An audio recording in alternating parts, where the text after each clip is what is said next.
Okay, is the mic working? Seems to be. Excellent. Good afternoon to you all, and thanks for the opportunity to talk. Unlike the previous two speakers this afternoon, I suspect the majority of the audience will never have heard of the ACPO Criminal Records Office, let alone know what the work that the unit does. So I propose to talk through a few of the areas that we're involved in, and most importantly, just give an insight. Although we are a small organisation of only 170 people, and I recognise that compared with even a very small police force, of course, some of the things that we've been able to put in place to make us run and, as we see it, to be quite a successful organisation. So what were the principles about the foundations of the ACPO Criminal Records Office?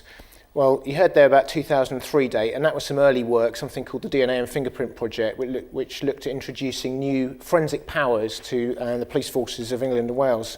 Ironically, ones that the government now are actually seeking to unpick. But nonetheless, that was the early work that led into the formation of the ACPO Criminal Records Office in 2006. Our support infrastructure is provided by the Hampshire Constabulary, and what we're talking about there is from a personnel perspective, a facilities perspective, a payroll perspective. We link into a force, and being part of that force also gives us the powers that we need to do the work that we do, that I'll come on to in a minute.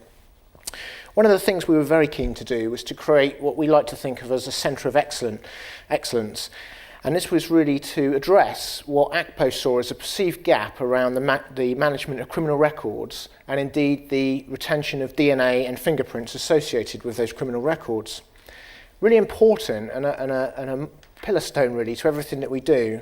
We recognise that criminal records are in fact an asset. Now I know this is private sector thinking, but nonetheless criminal records have a value, and you'll see as I go through the presentation that we've tried to harness that value. And the final point on there about income generation, again, this is something I'll return to, but it's really important. The reality is, if we didn't generate income, we wouldn't be able to do the things I'm about to talk to you about. We wouldn't have money coming from the Home Office, certainly not to the scale that we'd need, and we would not still be going today. So what did we do? Well, we set about getting ACPO support in 2006, as I suggested, to create something called the ACPO Criminal Records Office, and we got that support. In late 2007, early 2008, we took a risk, to be frank. We were in small rented accommodation within the confines of the Hampshire Constabulary, and we were bold. We said, right, we're going to step out there. Jan's just talked about just doing it. We just did it. We actually took a risk. We weren't even sure whether we'd be able to sustain the long-term lease of these premises. But you can see in the photograph there, this was how it all started out. So, what are our principles? What are our strategic aims? And a lot of these will be in some conflict, I suspect, with some of the things you've heard about today, some of the things we've heard about resource cutting, the 20% cuts and so on. Not to say that we're ignoring those things, because they're really important. In fact, we, of course, are tied up in those same issues. But nonetheless, we've sought to do these things that I'm going to talk through, and we continue to do those things today. One is to employ sufficient amount of resources to do the job. Sounds really obvious, but it's really important. Of course you need money to do that. That's why we generate income. Secondly, maintain a nice working environment for people. We created it. I said we were bold. We continue to be bold, and we continue to have a nice working environment for all the staff. Value and engage all staff. Nothing new there, but we really mean it. We actually embrace everybody. We let them be involved in the leadership and the decision making. The age-old pun about the doors always open, really, really important. Have a focus in operational policing. We do that, and I'll talk to that in a moment. Improve international cooperation in the future. This is about exchange of convictions with other countries, something that we think is really important to the work that we're involved in. I've talked about taking risks on the building. We've actually taken a number of risks through our work, and we continue to do so.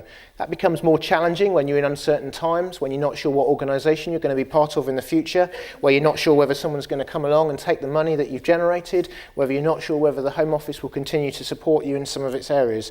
But nonetheless, we can't stop taking risks that are measured risks. And most importantly, and I keep coming back to this, generate sufficient income. This is unusual for the police service. We know that. It's really unusual, but it's been very successful for us.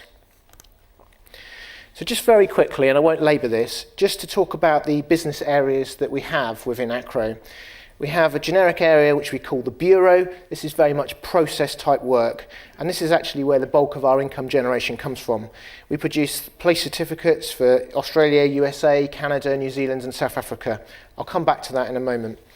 We also do other processes about putting old police records onto the PNC, onto the Police National Computer, and we also do a service called Subject Access, where information can be sought by an individual about themselves as to what's being held. And we also do some work with government agencies. And again, we're not afraid of cross-charging agencies. Agencies are happy to pay for the service that we give them, so long as they get a good service. And most importantly, again, linking back to what the two former speakers said, making sure that we listen to the feedback that comes in, because obviously we get it, and respond to it. And we're able to do that because we're small and we're a dynamic unit. We also do a lot of conviction exchange work with other countries. Again, I'll come back to that. That's the second point on there. And we have a domestic arrangement where we support government and Home Office and ACPO policy around retention of criminal records and biometrics. We have a thing called the exceptional case procedure where we remove DNA and fingerprints in certain circumstances.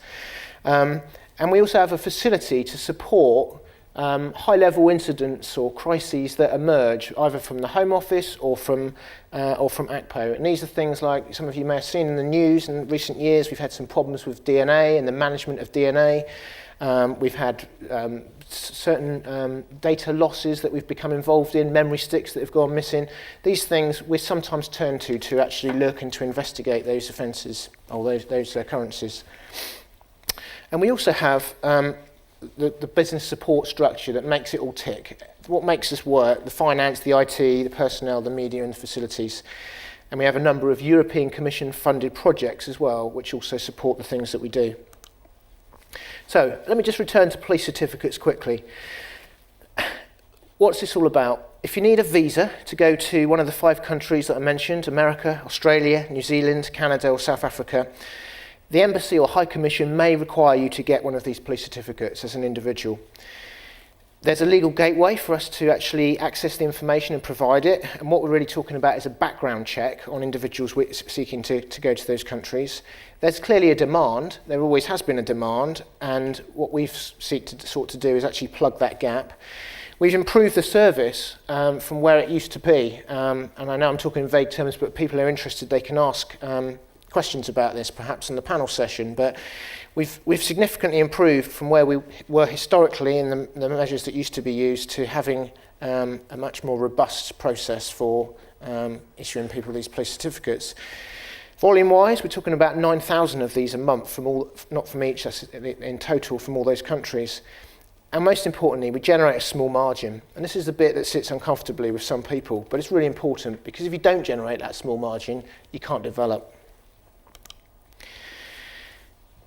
I won't regurgitate all of this, but police certificates, income generation, we've got the support of the embassies and high commissions and also of the public, really, really important.